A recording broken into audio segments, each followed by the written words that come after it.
Chers frères et sœurs dans notre toujours aimable Jésus, la vidéo que je vous propose aujourd'hui traite de la récente nouvelle concernant la France, mais qui a rejoint le monde entier via l'édition internationale du quotidien La Croix, au sujet de la suspension de la cause de béatification de la servante de Dieu, Luisa Picarreta.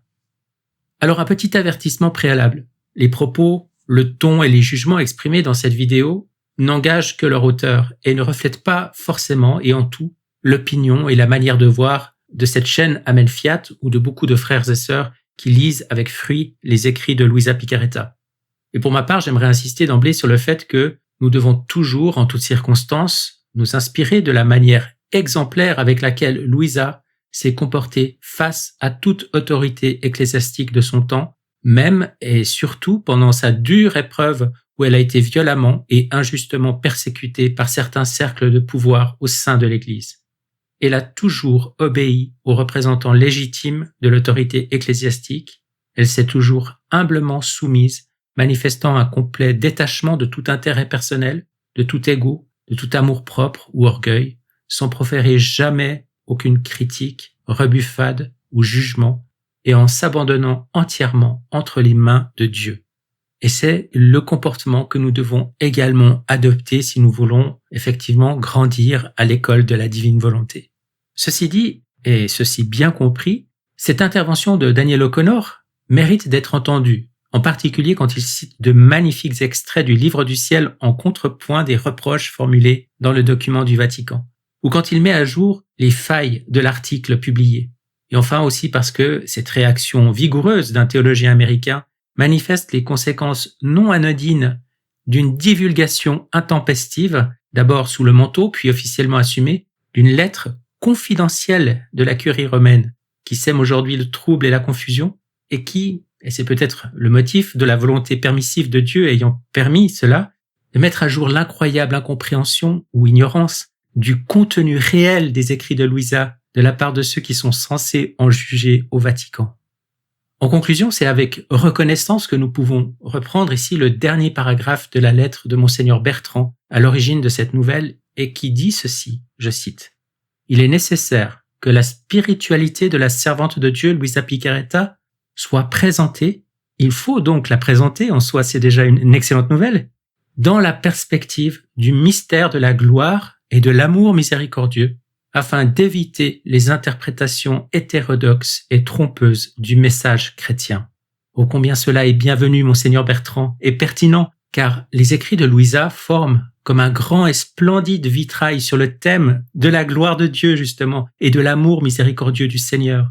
Avec une telle instruction, on rejoint le cœur même du message que Luisa a mission de transmettre à l'Église. Le paragraphe continue, je cite de nouveau. « La croix elle-même doit être regardée, contemplée et accueillie à partir du mystère resplendissant de la résurrection du Christ, toujours vainqueur du mal et de la mort, ainsi que donateur de l'Esprit sans mesure. » Là encore, ces mots touchent à l'essence même de ce que les écrits de Luisa veulent nous communiquer aujourd'hui. L'importance de la résurrection du Christ, qui rejoint chaque être humain, et pas seulement après notre mort corporelle, mais dès ici-bas dans notre vie concrète. Daniel O'Connor y fera allusion tout à l'heure.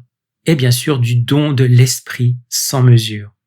Donc oui, chers cardinaux de Rome, chers évêques de France et d'ailleurs, vous pouvez compter sur nous, sur Amen Fiat.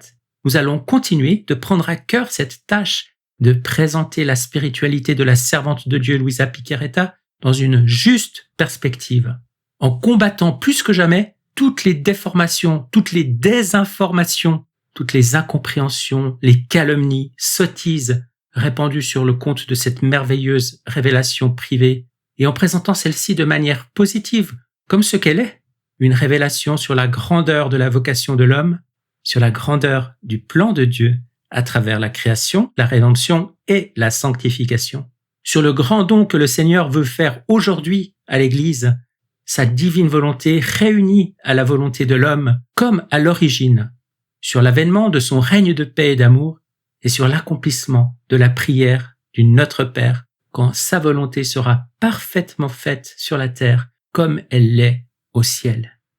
Demandons au Seigneur la grâce d'être toujours plus de bons ouvriers dans sa vigne pour sa plus grande gloire et le salut des âmes. Amen. Avant de céder la parole à Daniel O'Connor, j'aimerais encore vous encourager à l'écouter jusqu'au bout, même si certains propos sont susceptibles de vous choquer au début de la vidéo. Le plus important du message vient après, quand il commence à citer Louisa. Bonne écoute et à bientôt pour une nouvelle vidéo. Il y a tout juste 2 semaines, j'ai publié les mots suivants sur Twitter. J'y soulignais combien nous pouvons clairement et définitivement connaître la vérité et l'authenticité des révélations de Jésus à la servante de Dieu, Louisa Picarreta. Et d'ailleurs, je suis entré dans les détails à ce sujet ici sur cette chaîne récemment et vous pouvez consulter mes vidéos récentes pour en savoir plus. Mais ensuite, je précisais textuellement que les révélations de Louisa étaient encore susceptibles d'être persécutées par quelques loups coiffés de la barrette rouge au Vatican, mais qu'avec le temps, de cela aussi, elle triompherait. Et je disais encore que nous allions bientôt avoir un pontife angélique qui sauverait l'Église du chaos qui l'entoure et qui consacrerait avant tout son pontificat à la proclamation de la divine volonté telle qu'elle a été révélée par Jésus à Louisa. Retenez bien ces mots. Cela fait depuis des années, en fait, que je ressens cela, que les révélations de Louisa doivent encore subir une grande attaque de la part du Vatican lui-même, avant que les grandes prophéties qu'elles contiennent ne s'accomplissent. Les personnes avec lesquelles je corresponds en privé, j'en suis sûr, en témoigneraient volontiers. En fait, c'est l'une des raisons pour lesquelles j'ai écrit mon livre sorti en 2021, Que votre volonté soit faite, sur les révélations à Louisa, sans qu'il n'y soit contenu aucune citation directe des écrits de Louisa. De sorte que même si un temps devait advenir où nous serions provisoirement empêchés de diffuser publiquement les révélations de Louisa, nous aurions toujours un instrument dans notre arsenal pour proclamer la divine volonté elle-même, de sorte à faire passer l'essentiel du message tout en obéissant à l'Église, ce que nous devons toujours faire. Mais pour autant que je me souvienne, ce message Twitter d'il y a 2 semaines était la première fois que je partageais ainsi publiquement mes sentiments à ce sujet. Et c'était le 20 janvier dernier. J'étais loin de me douter que 4 jours plus tard, ce que j'avais dit là allait déjà se réaliser. Le 4 février, l'édition internationale du quotidien La Croix rapportait le message suivant qui avait été communiqué le 24 janvier aux évêques français. Titre de l'article, le procès de béatification de Louisa Picarreta a été suspendu. La première chose que je voudrais souligner, c'est que le contenu de cet article, comme nous le verrons un peu plus tard, est un échec spectaculaire d'exercice élémentaire de journalisme. Il s'agit manifestement d'un article à charge. Je reviendrai là-dessus à la fin de cette vidéo. Mais d'abord, parlons de la nouvelle en elle-même, telle qu'elle est relayée dans le titre et les premiers paragraphes. Est-ce que la cause de béatification de Louisa a été, entre guillemets, suspendue? Nous ne pouvons pas le dire avec certitude jusqu'à ce que nous obtenions davantage de clarification pour savoir si cet article choisit les bons mots. Il est certain que la cause est en pause depuis un certain temps. Maintenant, pour l'instant, je vais aller de l'avant en supposant que le mot suspendu est le mot exact. Et la première chose dont nous devons nous souvenir dans ce cas, c'est que franchement, cela ne veut rien dire. Pour ma part, et je sais que je parle au nom de beaucoup en disant cela, je ne m'attendais pas du tout à ce qu'au sein du Vatican, la cause de Louisa progresse pendant le présent pontificat. Le pape François n'est pas exactement un ami des révélations privées en général. Je suis sûr que vous vous souvenez tous quand il a décidé, ou plutôt quand il a déclaré publiquement, que le titre de co-rédemptrice pour la Sainte Vierge était, entre guillemets, une sottise. Or, toutes les révélations privées authentiques qui ont commenté cette question confirment que la Sainte Vierge est en effet co-rédemptrice. Et les révélations de Louisa sont l'une de ces révélations privées qui le déclarent. Il n'est donc pas surprenant que sa cause ne progresse pas dans le climat actuel qui prévaut à Rome. Encore une fois, nous ne pouvons pas en être sûrs pour l'instant, mais même si c'était effectivement le cas, cela ne devrait pas nous décourager du tout. Ce sera tout aussi facile pour le prochain pape, ce pape auquel je faisais allusion dans mon message sur Twitter, ce pontife angélique. Eh bien, il sera tout aussi facile pour le prochain pape d'annuler la suspension de la cause de Louisa que d'aller de l'avant avec une cause qui n'a jamais été suspendue. N'oublions pas non plus la logique élémentaire. Le passé ne peut pas changer. Comme l'a dit à juste titre l'Aquinat lui-même dans la Somme théologique, Dieu lui-même ne peut pas changer le passé. Ce n'est pas qu'il est limité, mais c'est qu'il s'agit d'une notion incohérente. Il va sans dire, j'espère que c'est clair pour tout le monde, qu'un pape ne peut pas faire quelque chose que même Dieu n'est pas en mesure de faire. Et ce même si on trouve beaucoup de turiféraires du pape aujourd'hui qui semblent penser que François est même plus élevé que Dieu. Quoi qu'il en soit, c'est un fait historique que Louisa a été déclarée servante de Dieu par l'autorité ecclésiale compétente et que l'archevêque de son diocèse a décrété sa sainteté et son orthodoxie scellant ainsi son statut de servante de Dieu. La seule et unique chose qui pourrait poser problème ici, ce serait que le pape publie un document magistériel, comme une encyclique, ou quelque chose de ce calibre-là, dans lequel il déclarerait que les écrits de Louisa sont hérétiques, ou dans lequel il anathémiserait Louisa elle-même. Et devinez quoi? Cela n'arrivera pas. Je veux donc maintenant adresser une simple exhortation à deux groupes de personnes. D'abord, à ceux qui croient aux révélations de Louisa. Ce que je leur dis est simple, soyez en paix. Cela peut paraître à première vue comme un revers, mais en vérité, c'est le contraire. C'est le signe que les choses s'accélèrent. Dieu ne va pas tolérer cela encore très longtemps. Il ne le fera pas. Son triomphe est très très proche. Deuxièmement, je voudrais m'adresser aux détracteurs de Louisa qui font un tour de piste triomphant en ce moment même. Vous feriez mieux de réfréner vos ardeurs. Et je dis cela par charité, parce que si vous ne le faites pas, cela va vous retomber dessus très durement. Vous pensez que le Vatican, en suspendant aujourd'hui la cause d'une mystique, justifie votre propre position contre Louisa? Mais c'est tout le contraire, surtout quand on sait que la cause de Louisa progressait très bien sous Jean-Paul II et Benoît XVI.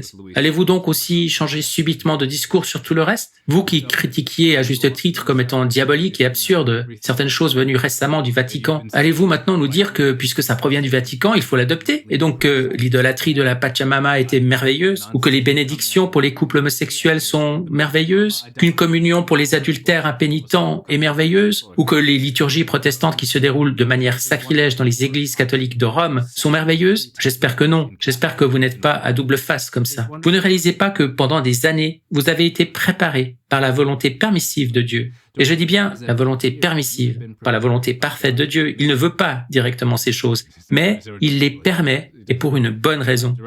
Par sa volonté permissive, il nous a préparés à réaliser que ce qui sort du Vatican aujourd'hui n'est pas toujours bon. Dans la dernière vidéo que j'ai mise en ligne sur cette chaîne il y a quelques jours, j'avertissais que le Vatican allait probablement bientôt promouvoir la tromperie concernant les extraterrestres. Et alors que je faisais cette vidéo, je n'avais aucune idée de ce qui allait se passer. Je n'en ai entendu parler qu'hier et j'ai fait cette vidéo immédiatement. Personne ne peut donc m'accuser d'avoir changé de ton. Cela fait de nombreuses années que je préviens que nous ne pouvons plus nécessairement faire confiance à tout ce qui sort de la bouche d'un cardinal du Vatican. Et cela fait aussi des années que je supplie mes lecteurs et mes auditeurs de s'en tenir au vrai magistère de l'Église et de ne pas se précipiter, de ne pas aller trop vite en accordant sa confiance à quoi que ce soit d'autre. Je n'ai eu de cesse de les supplier de se méfier des décrets maléfiques émanant du Vatican lui-même. Lorsque je disais tout cela, je ne pensais pas du tout à ce développement en particulier concernant Louisa, mais à la grande apostasie en général. Et pourtant, voici un autre décret maléfique du Vatican. Je sais que certains diront « Attends Daniel, tu ne peux pas dire que c'est le mal. Ce n'est pas comme si c'était un décret faisant la promotion d'un mal intrinsèque ou d'une hérésie. Ce n'est pas le cas, c'est juste contre une certaine révélation privée. » Je donnerai une meilleure réponse à cette remarque à la fin de la vidéo, mais pour l'instant, ma réponse est simple. Cette réplique découle d'une vision banale et non catégorisée du mal, qui identifie à une simple douleur physique ou à quelque chose de ce genre. Le fait est que le mal se définit comme la privation du bien. C'est une absence, un manque de bien. C'est ça la définition du mal dans la théologie catholique. Cela signifie donc que le degré de mal présent dans une action se définit par l'ampleur du bien qu'elle vient dérober. Et c'est pourquoi la suspension universelle du sacrifice public de la messe au printemps 2020 a été l'une des choses les plus maléfiques qui se soient jamais produites dans l'histoire du monde. Il ne s'agissait pas d'une déclaration spécifique d'une hérésie ou d'un péché. Ce n'était pas comme un ordre d'Hérode de sortir et de massacrer tous les enfants innocents. C'était encore plus maléfique que cela. Comme l'a dit à juste titre Padre Pio, le monde a plus besoin de la messe que du soleil. Et pour l'Église, dont le mandat divin est d'administrer les sacrements, pour l'Église, de suspendre la messe, oui, c'était là un mal apocalyptique. J'ai longuement décrit cela comme la création d'un trou noir spirituel, qui n'a pas encore explosé, mais qui ne tardera pas à le faire dans les châtiments qui s'annoncent. Mais quoi qu'il en soit, lorsque l'Église s'oppose à l'accomplissement de la divine volonté sur la terre comme au ciel, à ce à quoi saint Annibale Maria di Francia a consacré les dernières années de sa vie en insistant sur l'importance particulière des révélations de Jésus à Louisa, lorsque l'Église fait cela, au lieu de faire son travail qui est de hâter le règne de la divine volonté, de faire descendre la divine volonté sur la terre, Alors oui, ceux qui prennent ces décisions se rendent coupables du pire mal que vous puissiez imaginer parce qu'ils s'opposent directement et catégoriquement au plus grand bien qui soit. Quant à cet article, il rapporte une communication publiée par un évêque français qui s'appuie lui-même sur un document récent du Vatican. C'est pourquoi je faisais référence tout à l'heure à un décret maléfique du Vatican. Or, remarquons que ce document est qualifié de confidentiel. Mais ce n'est pas moi qui l'ai rendu public. Les critiques de Louisa l'ont déjà rendu public. Je ne fais que répondre, alors ne me blâmez pas. Ce n'est pas moi qui ai violé le caractère initialement confidentiel de ce document. Le voici dans sa langue originale, écrit par le cardinal Semeraro du Vatican, à un évêque français, donc en français. Le voici. J'apporterai une traduction anglaise à l'écran pour le commenter sous peu, mais d'abord un mot sur la nature du document lui-même. Comme vous pouvez le voir, le courrier est daté d'avril 2022, il y a presque 2 ans de cela. Le document indique que le Vatican a décidé que le temps n'était pas encore venu, qu'il n'allait pas, à ce moment-là, accorder son nihil obstat aux écrits à la poursuite de la cause de Louisa. En son temps, cette nouvelle avait déjà été rendue publique immédiatement par l'archevêque de Trani, du diocèse de Louisa, par monseigneur Leonardo d'Ascenso, lorsque cette décision a été portée à sa connaissance. Et ce n'était pas une surprise, comme je l'ai dit. Nous ne nous attendions pas à ce que les sceaux d'approbation du Vatican soient accordés sous ce pontificat. Du moins moi, je ne m'y attendais certainement pas. Mais le simple fait que le Vatican n'ait pas donné son approbation finale aux écrits de Louisa en 2022 ne signifie pas que ces écrits sont condamnés. Cela signifie simplement que le statu quo est pour l'instant préservé. Nous pouvons maintenant voir le document lui-même. C'est là, sur votre écran, que les nouvelles de 2022 sont apparues. Et ce document dit que la cause est, je cite, suspendue. Le cardinal Marcello Semeraro explique ici pourquoi il ne soutiendrait pas l'approbation par le Vatican des écrits de Louisa. Je reviendrai dans quelques minutes sur ces affirmations totalement fallacieuses et ignorantes. Mais d'abord, jetons un coup d'œil sur le cardinal lui-même. Le voici en tant qu'évêque en 2018. Il a fait alors ce qu'aurait fait tout évêque italien ambitieux de l'époque, en quête d'une grande promotion. Il a donné un signal public qu'il était quelqu'un qui mettait en œuvre l'agenda progressiste. Et si vous voulez bien consulter l'article lui-même, il entre dans tous les détails et il explique comment. Il répète en gros ce radotage hérétique selon lequel nous pouvons tout simplement permettre aux personnes adultères non repentantes, nous pouvons prétendre qu'elles sont exonérées de toute culpabilité en raison de toutes les excuses habituelles, culpabilité subjective atténuée et d'autres termes et raisonnements sophistiques de ce genre. J'ai écrit en long et en large à ce sujet sur mon blog en 2015 pour expliquer à quel point c'est fallacieux. Et je sais ce que mes détracteurs vont dire en m'entendant parler ainsi. Daniel, tu ne fais que proférer des attaques ad hominem. Comment oses-tu? Or non, ce n'est pas seulement ad hominem, c'est aussi tout à fait pertinent. Car comme vous le verrez dans un instant, Semeraro dit que les écrits de Louisa sont rigides. Vous avez déjà entendu ce mot quelque part, j'en suis persuadé. Nous y jetterons donc un coup d'œil prochainement. Quoi qu'il en soit, c'était Semeraro en 2018. Quelques années plus tard, nous le retrouverons ici en 2020. Voici sa page Wikipédia. 2 ans plus tard, on le retrouve donc en tant que cardinal et préfet de la Congrégation pour la cause des saints qui supervise les procès de béatification et de canonisation dans l'Église catholique.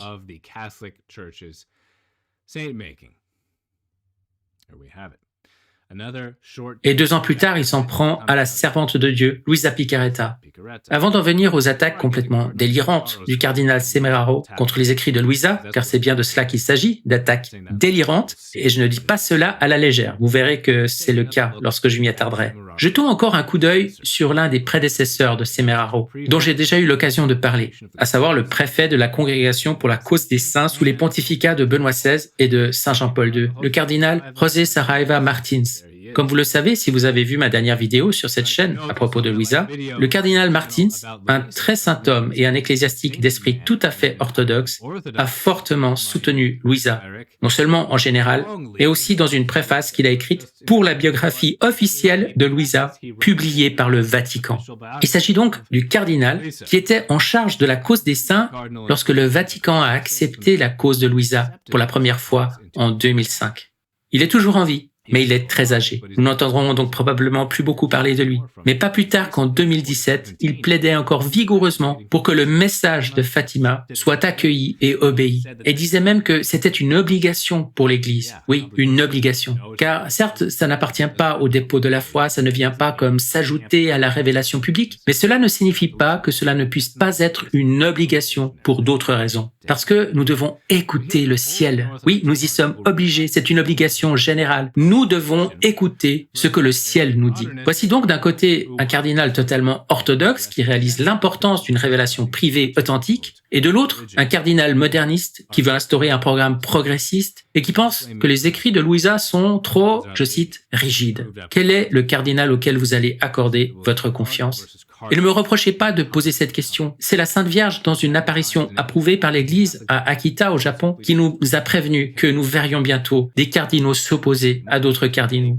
En des temps meilleurs, aujourd'hui révolus, les catholiques pouvaient peut-être simplement faire confiance à tout ce qui sortait du Vatican. Mais ce n'est plus le cas aujourd'hui. Aujourd'hui, nous devons faire preuve de discernement et nous en tenir au vrai magistère. Je veux redire encore une fois ce que je ne cesse de répéter. Tenez-vous-en à votre Bible et à votre catéchisme. Et tenez-vous-en aux bons pasteurs qui ont prouvé leur fidélité, comme le cardinal Martins, et pas comme le cardinal Semeraro. Le cardinal Martins dit qu'il voit dans les révélations de Louisa, je cite, un témoignage profond qui attire les gens dans l'unité la plus profonde avec Dieu. La vie dans la divine volonté est précisément la manière dont Jésus, le Fils de Dieu, a vécu sur terre, en apportant ici la vie du ciel. C'est l'affirmation la plus fondamentale des écrits de Louisa, fortement appuyée ici par ce cardinal, le plus digne de confiance des deux dont nous parlons ici. Et que voit le cardinal Semeraro, lui, dans les écrits de Louisa ?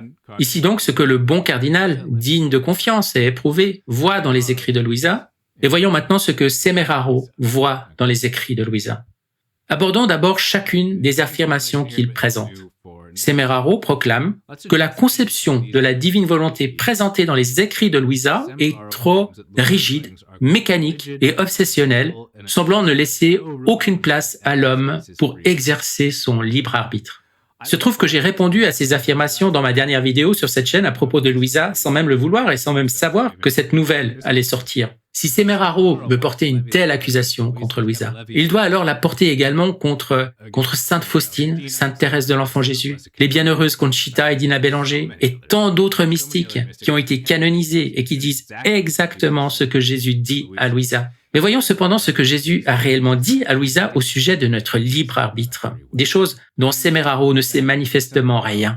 Jésus dit à Louisa, « Tout comme le soleil qui anime chaque chose de sa lumière sans rien détruire ni changer, mais qui vient y mettre de lui-même en communiquant la variété des couleurs, la diversité des saveurs, en faisant acquérir à toute chose une vertu et une beauté qu'elle ne possédait pas, telle est ma divine volonté. » Sans rien détruire de ce que fait la créature, elle l'anime et l'embellit de sa lumière et lui communique sa puissance divine. C'est un message positif sur la volonté. Jésus invite la volonté humaine à entrer dans la volonté divine. Et c'est l'invitation la plus glorieuse que l'on puisse imaginer. Ce n'est pas anti-humain, ce n'est pas anti-nature humaine, ni aucune des remarques calomnieuses de Semeraro. Jésus dit que la volonté humaine en elle-même est nauséabonde, c'est-à-dire lorsqu'elle est séparée de la volonté divine. Mais il dit qu'unie à la sienne, cette volonté humaine est la plus belle chose qu'il ait créée. Et il la compare au corps et à l'âme. Vous savez, le corps seul, séparé de l'âme, n'est qu'un cadavre dégoûtant. Mais uni à l'âme, le corps humain est la plus belle chose qui soit. Et il en va de même pour l'union entre la volonté humaine et la volonté divine. Lorsque nous sommes séparés de la volonté divine, c'est comme un cadavre. Mais quand nous sommes unis à la volonté divine, alors la volonté humaine est la plus belle chose qui soit dans toute la création. C'est donc littéralement la plus grande élévation que l'on puisse imaginer donner à la volonté humaine. Jésus dit que c'est la plus grande chose qu'il ait faite. Louisa elle-même a écrit un jour qu'elle aimerait bien détruire, et c'est une exagération ici, elle dit « J'aimerais détruire cette petitesse qui est mienne ». Mais elle se corrige immédiatement et dit « Cependant, Jésus veut que ma volonté soit petite, mais vivante. » Tout comme le disait Sainte Thérèse de Lisieux. Jésus veut donc que nos volontés soient vivantes, mais petites. Ici, Jésus dit à Louisa « Ma fille, à ma ressemblance, j'ai fait l'âme libre dans sa volonté et dans son amour. J'ai voulu moi-même qu'elle soit libre en ce domaine, pour ne pas être forcée, et que librement, sa volonté et son amour puissent courir vers moi, et en s'immergeant en moi, m'offrir les actes les plus nobles et les plus purs qu'une créature puisse me donner. Et puisque je suis libre, et la créature aussi, nous pouvons nous déverser l'un dans l'autre et nous rendre au ciel pour aimer et glorifier le Père. Je ne pouvais pas donner une plus grande dot à la créature. C'est la grande exaltation de notre liberté humaine. C'est le plus grand appel que notre liberté humaine puisse recevoir, que Jésus offre à Louisa. Et tout ce que Semeraro trouve à dire, c'est « Oh non, il néglige et rejette la liberté humaine ». Il n'a probablement jamais ouvert une seule fois les écrits de Louisa. Ce don de la vie dans la divine volonté, l'essentiel en est que nous sommes appelés, comme l'ont dit beaucoup d'autres mystiques, pas seulement Louisa, beaucoup d'autres mystiques du XXe siècle, nous sommes appelés à vivre ici-bas la sainteté du ciel avant même que nous n'y arrivions au ciel. Donc Jésus dit à Louisa, tu te trouves dans une condition presque similaire, il est même ici plus prudent et moins absolu que dans l'expression de certains autres mystiques qui ont déjà été béatifiés et canonisés. Une condition presque similaire à celle des bienheureux dans le ciel. Ils n'ont pas perdu leur libre arbitre parce que c'est un don que j'ai accordé à l'homme. Et ce que j'ai donné une fois, je ne le reprends jamais. Je suis le Dieu des fils et des filles, non le Dieu des esclaves. Je suis le roi qui laisse tout le monde régner. Il n'y a aucune division entre moi et eux. Ce sont les plus belles paroles qui soient sur la liberté humaine et notre libre arbitre. Des paroles que le cardinal, encore une fois, semble n'avoir jamais lues, bien qu'il se permette d'en juger négativement. Nous pourrions continuer toute la journée avec des enseignements comme celui-ci. Et j'en ai préparé plusieurs, mais je ne pense pas que j'aurai le temps de les passer tous en revue. Laissez-moi juste lire les parties les plus saillantes ici. Jésus dit à Louisa, « Tout notre amour a été concentré sur l'homme. Nous avons mis toute la création à sa disposition. Nous avons tout organisé en fonction de lui, de sorte qu'il puisse utiliser nos œuvres comme des tremplins pour s'approcher de nous, nous connaître et nous aimer. » Il dit encore, « Je n'enlèverai jamais son libre arbitre à la volonté humaine. » C'est un grand don qu'il a reçu à la création et qui rend les créatures capables de vouloir être ou non mes véritables enfants. Il a ces belles analogies pour expliquer ce qu'il veut dire et qu'il utilise souvent avec Louisa. Ce sont les propos les plus respectueux, et non seulement respectueux, mais aussi les plus glorifiants qui soient au sujet du libre arbitre humain parmi tout ce que vous pourriez imaginer. C'est donc de la pure calomnie que de dire ce que dit ce cardinal, qu'il accuse ces révélations d'être rigides et mécaniques et obsessionnelles et d'ignorer le libre arbitre. Cela prouve son ignorance totale de ce qu'il critique. Très bien, passons à la chose suivante. Les, entre guillemets, difficultés christologiques qu'il mentionne.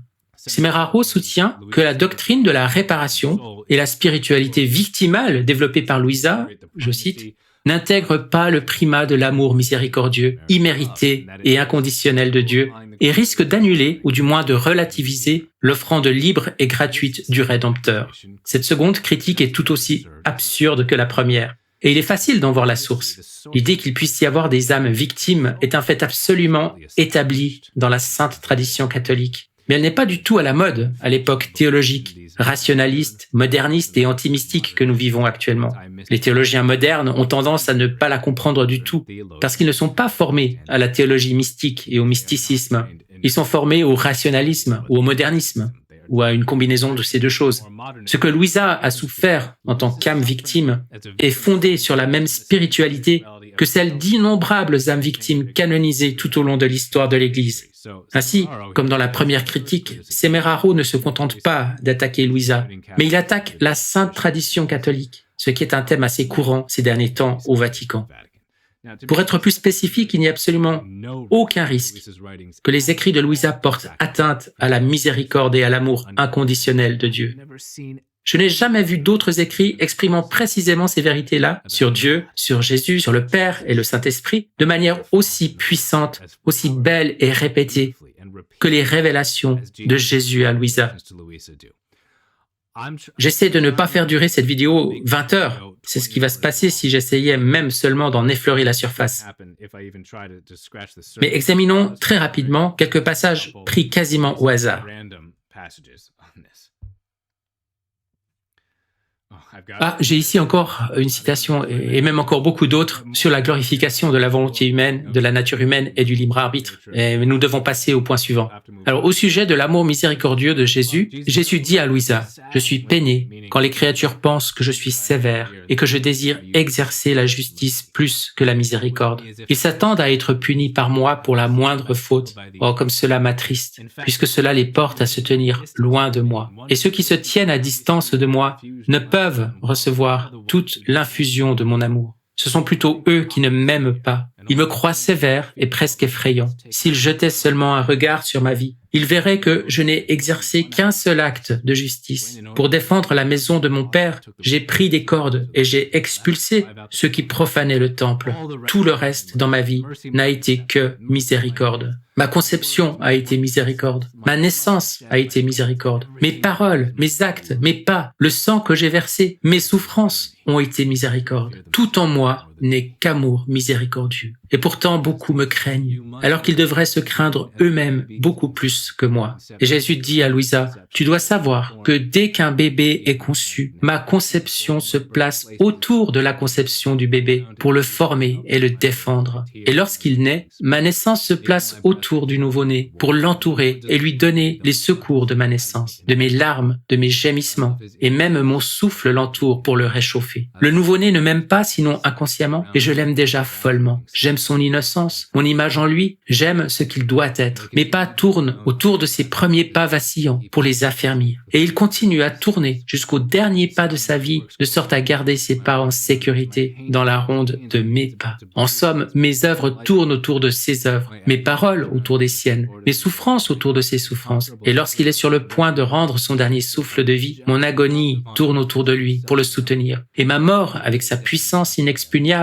tourne autour de lui pour donner une aide inattendue. Et tout le divin se presse jalousement autour de lui pour faire que sa mort ne soit pas une mort, mais une vie pour le ciel. Et je peux dire que ma résurrection elle-même tourne autour de son sépulcre en attendant le temps propice pour appeler avec l'empire de ma résurrection, la résurrection de son corps à la vie éternelle.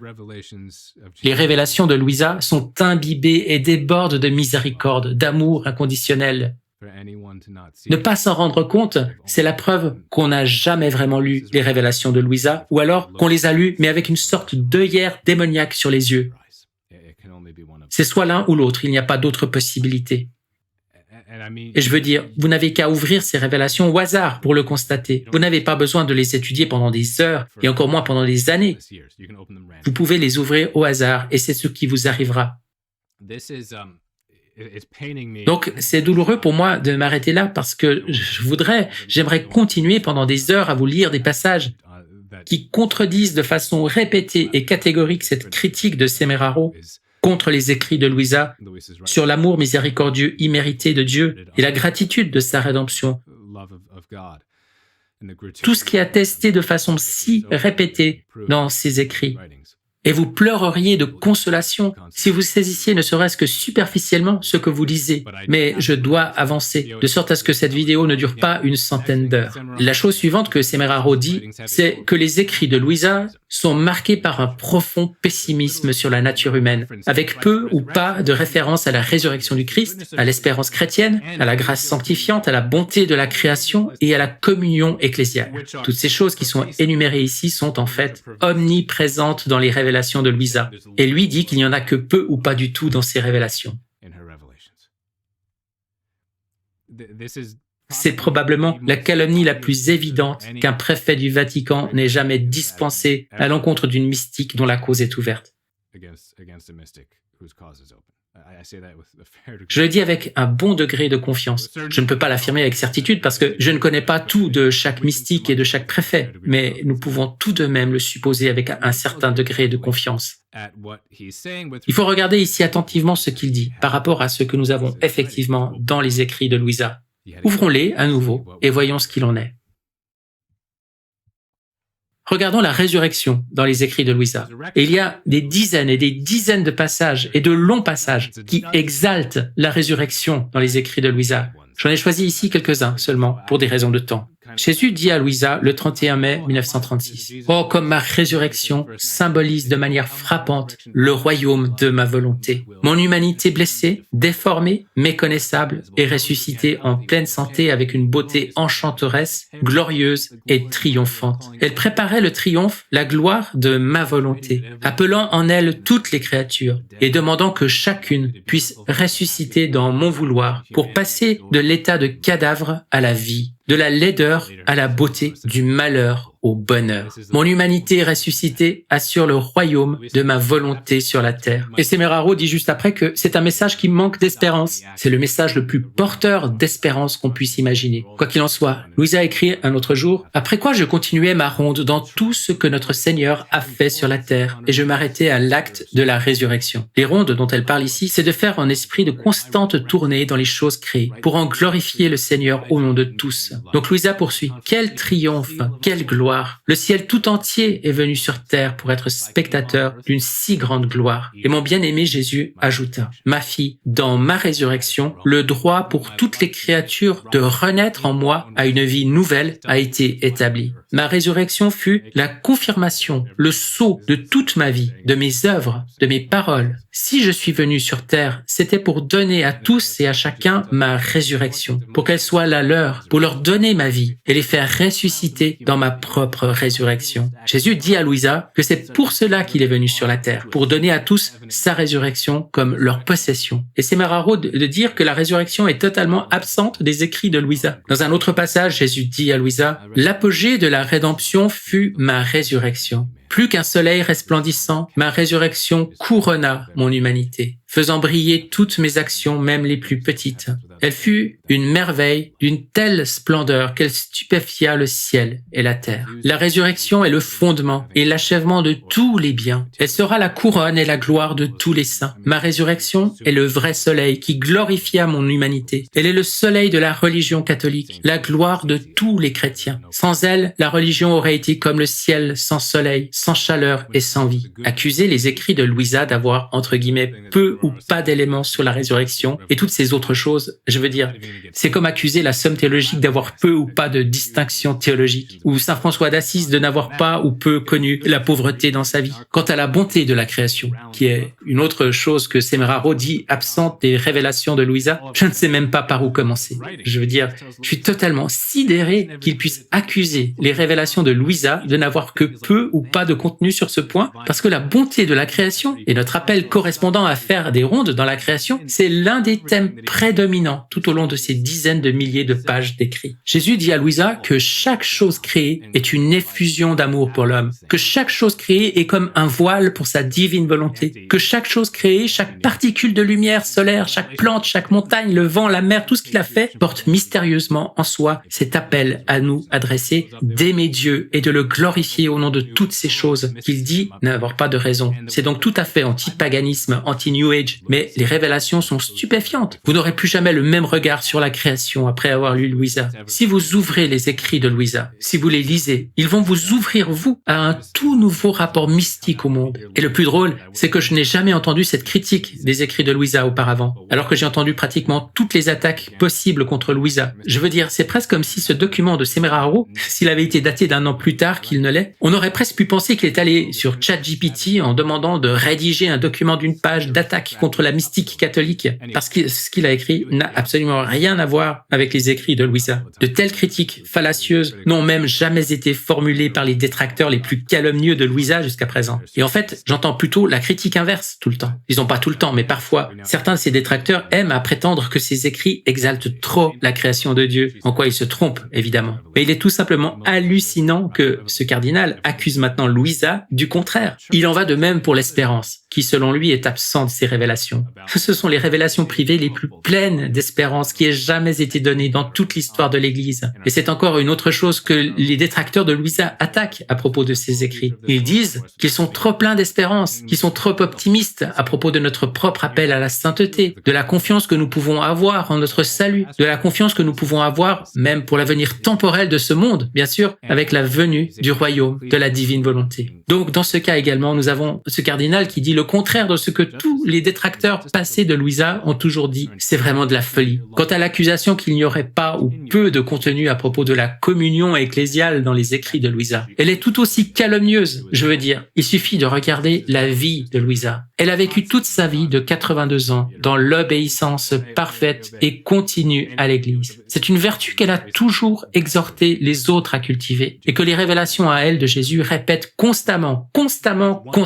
Il lui dit sans cesse « obéis, obéis, obéis ». Il lui demande de rester en communion avec l'Église. Et bien sûr, Louisa n'a jamais été à l'encontre de cela. Elle n'a jamais désobéi. Mais Jésus ne cesse de le répéter dans les écrits. Ouvrez la première page de ces volumes. Ça commence ainsi. Par pure obéissance, je commence à écrire. Tu sais, ô Seigneur, le sacrifice qu'il m'en coûte est tel que je préférerais mourir 1000 fois plutôt que d'écrire un seul mot de ce qui se passe entre moi et toi. Elle a reçu l'ordre dans la sainte obéissance d'écrire ses révélations. Elle ne voulait rien écrire du tout. Elle ne voulait pas. L'Église lui a ordonné d'écrire. C'est pourquoi elle l'a fait. Et c'était son pire martyre. Sa plus grande souffrance était d'écrire ces choses parce qu'elle ne voulait pas que cela se sache. Elle voulait rester inconnue. Elle avait une piètre opinion d'elle-même. Alors accuser ses écrits de négliger cela est tout aussi absurde que toutes les autres attaques infondées de Semeraro. Maintenant, si quelqu'un pense que je n'ai pas fourni assez de détails, qu'il me le dise, et je ferai alors une vidéo de 10 heures. Et même celle-ci ne fera qu'effleurer la surface. Parce que je peux continuer à presque sans fin avec des extraits des révélations de Louisa qui contredisent directement toutes ces affirmations de Semeraro. Et encore une fois, je le ferai certainement avec plaisir s'il le faut.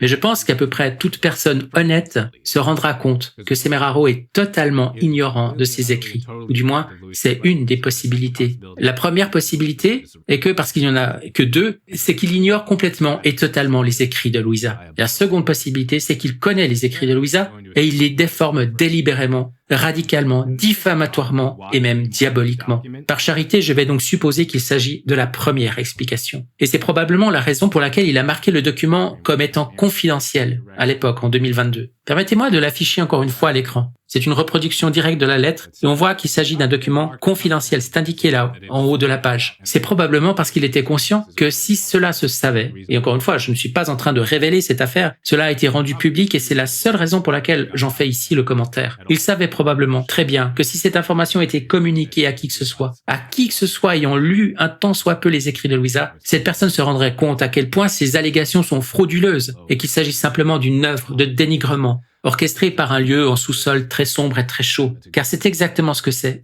exactement de là que ça vient. Le diable sait que son temps est compté. Il utilise tous les outils à sa disposition et il y a surtout une chose qu'il ne veut pas voir arriver, c'est la volonté de Dieu. Et il sait très bien que ces révélations vont annoncer, hâter et réaliser le règne de la volonté de Dieu sur la terre. Il le sait, non pas parce qu'il connaît l'avenir, seul Dieu connaît l'avenir, mais parce que le diable est au moins assez intelligent pour reconnaître une authentique révélation privée quand il la voit. Et il se rend bien compte que c'est le cas. Et comme il sait que c'est Jésus qui parle, et que le diable déteste Dieu comme Jésus, mais qu'il sait aussi que Dieu est Dieu, il sait que tout ce que Dieu dit va se produire. Et c'est pourquoi le diable s'oppose frénétiquement à cela en ce moment. Comme je l'ai dit, il utilise tous les moyens à sa disposition, y compris les cardinaux. Vous savez déjà que c'est vrai, si vous avez visionné la vidéo ici même sur ma chaîne publiée le 19 janvier. Mais il ne se contente pas d'utiliser les cardinaux. Il utilise l'establishment, les médias catholiques, les journalistes catholiques, les théologiens catholiques et j'en passe. Je vous ai dit que je parlerai aussi de l'échec journalistique spectaculaire de cet article de la Croix. Faisons donc un rapide examen. L'intégrité journalistique la plus élémentaire a disparu ici. Discutons-en brièvement. La Croix est depuis longtemps un promoteur connu du modernisme et du libéralisme catholique en général. Il est donc tout à fait approprié que ce soit eux qui aient révélé cette histoire, qu'il ait diffusé et écrit cet article totalement antagoniste à l'encontre de Louisa. L'article commence par une fausse prophétie diabolique qui affirme hardiment que l'Église catholique ne béatifiera pas Louisa Picaretta, comme s'il connaissait l'avenir. C'est vraiment étonnant pour une publication catholique professionnelle de commencer un article avec une telle déclaration, juste parce que cette cause est en suspens, en pause. Je veux dire que tout journaliste catholique qui écrit quelque chose comme ça devrait être immédiatement renvoyé. Cela dit, je suis sûr que cette publication a reçu l'ordre de leur supérieur d'écrire un article à charge. C'est très probablement ce qu'on leur a dit et c'est très clairement ce qu'ils ont fait.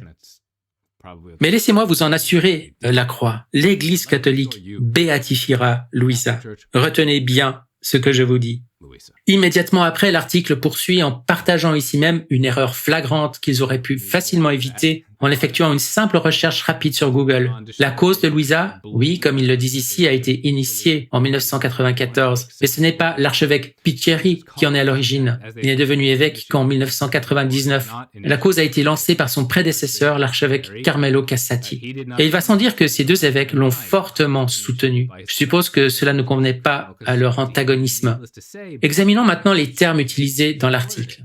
Les faits à propos de Louisa qu'ils ont choisi de partager et ceux qu'ils ont choisi de taire. J'ai mis en évidence quelques éléments clés ici. Et ils ne peuvent même pas user du terme divine volonté sans le mettre entre guillemets. On peut clairement voir comment ils tournent les choses de manière biaisée et antagoniste. Ils ne partagent que les phénomènes concernant le mysticisme de Louisa qui n'ont pas de preuves objectives identifiables, de sorte à prétendre pouvoir justifier l'utilisation de toutes ces formules subjectivantes. Selon elle, l'expérience qu'elle dit avoir eue, l'appel qu'elle a ressenti.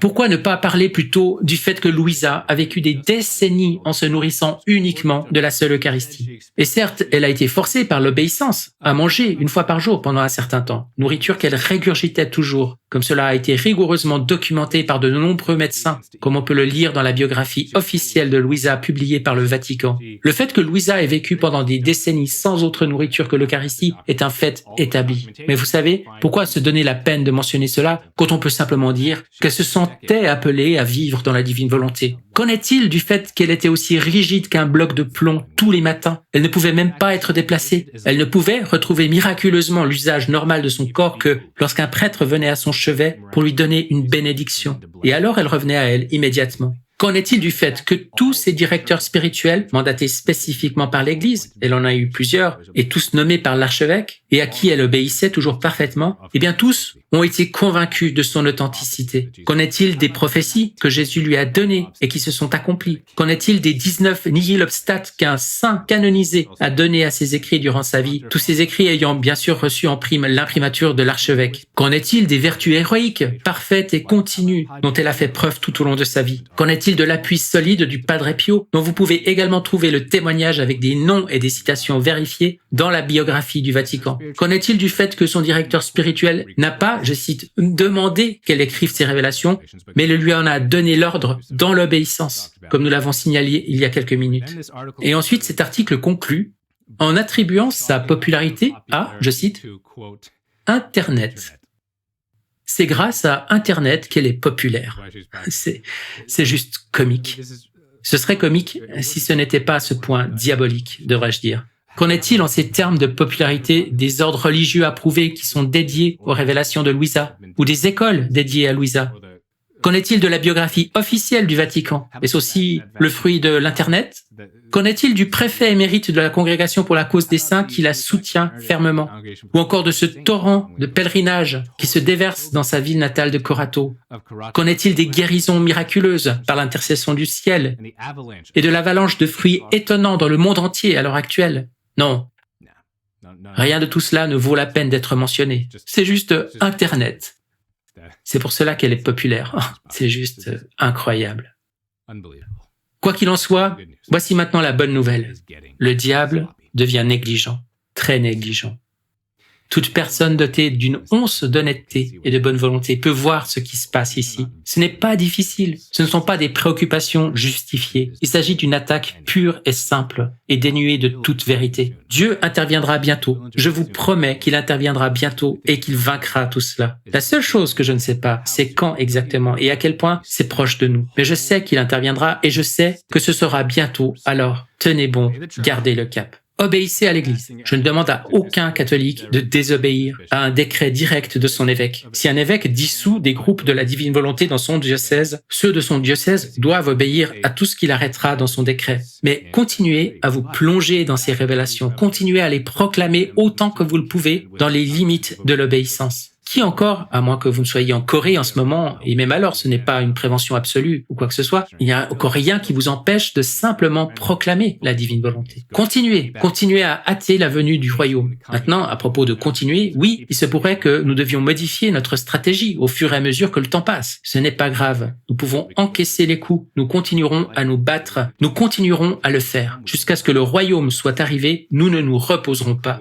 Permettez-moi de conclure par une brève histoire personnelle. Je viens de mentionner la Corée ici, et certains d'entre vous se demandent peut-être d'où cela provient. Les nouvelles se sont fait aussi l'écho récemment que les évêques coréens avaient imposé des restrictions concernant la divine volonté dans leur pays. Et c'était une nouvelle très décevante. Inutile de dire que cela n'a pas ébranlé ma foi dans les révélations de Louisa, pas même un tout petit peu. Rien ne pourrait faire cela, rien de tout cela. Évidemment, c'est décourageant. C'est toujours objectivement décourageant, objectivement désolant, quand nos propres évêques ne peuvent pas voir la vérité qui se trouve droit devant leurs yeux. Ils courent tête baissée pour faire ce qu'une firme professionnelle de marketing leur dit de faire. Eh bien, ils n'ont pas le temps de s'occuper de ce que dit le ciel. Ou peut-être ont-ils juste le temps de s'opposer au ciel. Parfois, ils trouvent le temps pour le faire, ça. Mais je digresse. Quoi qu'il en soit, le soir où j'ai appris cette nouvelle, c'était assez récemment, je ne me souviens pas exactement du jour où je l'ai appris, j'ai adressé une prière sincère au Seigneur. Une prière vraiment qui venait du cœur et qui criait vers le ciel. Et j'ai fait cette prière avant d'ouvrir les écrits de Louisa en lui demandant d'intercéder et de m'amener directement au passage que j'avais besoin alors d'entendre, afin que je comprenne bien et sache réagir adéquatement à cette situation. Alors après avoir prié, j'ai pensé que Dieu me dirigerait vers un passage sur le besoin de croissance personnelle, sur l'humilité ou quelque chose comme ça, parce que je sais que j'en ai bien besoin. Mais voici exactement le passage que j'ai reçu en ouvrant le livre du ciel. Et je vous promets absolument que j'ai ouvert complètement au hasard et que c'est ce que le Seigneur m'a donné à ce moment-là. Ah, ma fille, mon crime est toujours l'amour. Et c'est aussi le crime de l'âme qui m'aime, sans rien trouver d'autre à juger. Il juge l'excès de mon amour et de celui de mes enfants qui ont peut-être donné leur propre vie pour ceux qui les jugent. Ils peuvent juger comme ils veulent, mais quelle ne sera pas leur confusion lorsqu'ils se présenteront devant moi et lorsqu'ils verront clairement que c'est bien moi qui agissais de la manière qu'ils condamnaient et que leur jugement a empêché la venue d'une grande gloire pour moi et d'un grand bien parmi les créatures. Le bien de savoir avec plus de clarté ce que veut dire agir dans ma divine volonté et faire qu'elle règne. Il n'y a pas de crime plus grand que celui de faire obstacle à un bien. C'est pourquoi, ma fille, je te recommande de ne pas te troubler, de prier pour que la volonté humaine soit conquise et que le royaume de ma divine volonté ne soit pas étouffé au milieu des créatures. Mais je te dis que les connaissances de ma divine volonté ne resteront pas enfouies. Elles font partie de ma vie divine et cette vie n'est pas sujette à la mort. Tout au plus peuvent-elles rester cachées, mais mourir jamais. Parce qu'il est décrété par la divinité que le royaume de ma divine volonté sera connu. Et lorsque nous décrétons quelque chose, aucun pouvoir humain ne peut s'y opposer. C'est tout au plus une question de temps. Et en dépit des oppositions et des jugements contraires des personnes en autorité, je ferai mon chemin. Et si, avec leur jugement, ils veulent enterrer un si grand bien et tant de vie divine de mes vérités, je les écarterai pour faire ce que je veux. Je placerai d'autres personnes, plus humbles et plus simples, mieux portées à croire en mes admirables et multiples manières d'en user avec les âmes. Et avec leur simplicité, étant mieux disposées, plutôt que de chercher des arguties, elles reconnaîtront que ce que j'ai manifesté sur ma divine volonté est un don du ciel. Et celles-là me serviront admirablement pour propager les connaissances de mon fiat dans le monde. N'est-ce pas ce qui s'est passé pour ma venue sur Terre? Les sages, les savants et les dignitaires ne voulaient pas m'écouter. Ils avaient plutôt honte de s'approcher de moi. Leur doctrine leur faisait croire que je ne pouvais pas être le Messie promis, au point d'en venir à me haïr. Je les ai écartés pour choisir les humbles, des simples et des pauvres pécheurs qui m'ont cru. Je m'en suis servi de façon admirable pour former mon Église et propager le grand bien de la rédemption. Je ferai la même chose pour ma divine volonté. Ainsi, ma fille, ne te tracasse pas en entendant parler de toutes ces difficultés qu'il soulève. Ne changeons rien à ce qui se passe entre toi et moi. Continue à faire dans ma divine volonté ce que je t'ai enseigné. Je n'ai jamais omis quoi que ce soit dans ce que j'avais à faire pour la rédemption, même si tout le monde ne me croyait pas. Tout le mal est resté avec eux. Ils sont demeurés dans les ténèbres parce qu'ils ont plutôt jugé l'écorce de l'arbre que ses fruits. Pour moi, il fallait que je continue ma course qui avait été établie pour l'amour des créatures. Tu feras la même chose. Poursuis ton abandon dans ma divine volonté et tes actes en elle. Je ne te quitterai pas. Je serai toujours avec toi.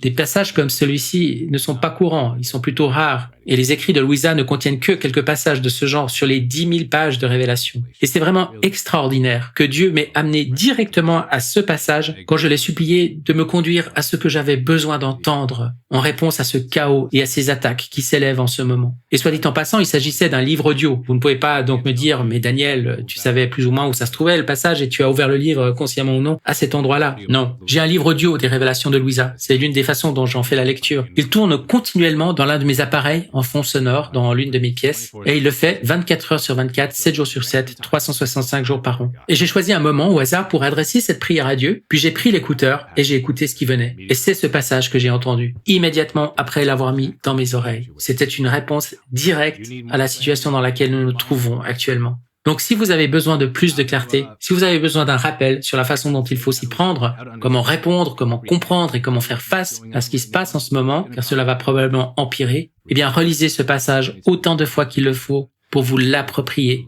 Laissez ces vérités, laissez la vérité contenue dans ces mots s'enfoncer dans les profondeurs de votre âme. Le royaume va venir. Rien ne peut l'arrêter. Personne ne peut l'arrêter. Mais vous pouvez le hâter.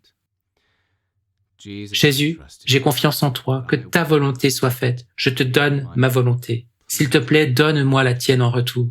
Que ton règne vienne, que ta volonté soit faite sur la terre comme au ciel. Au nom du Père, du Fils et du Saint-Esprit. Amen. Que Dieu vous bénisse.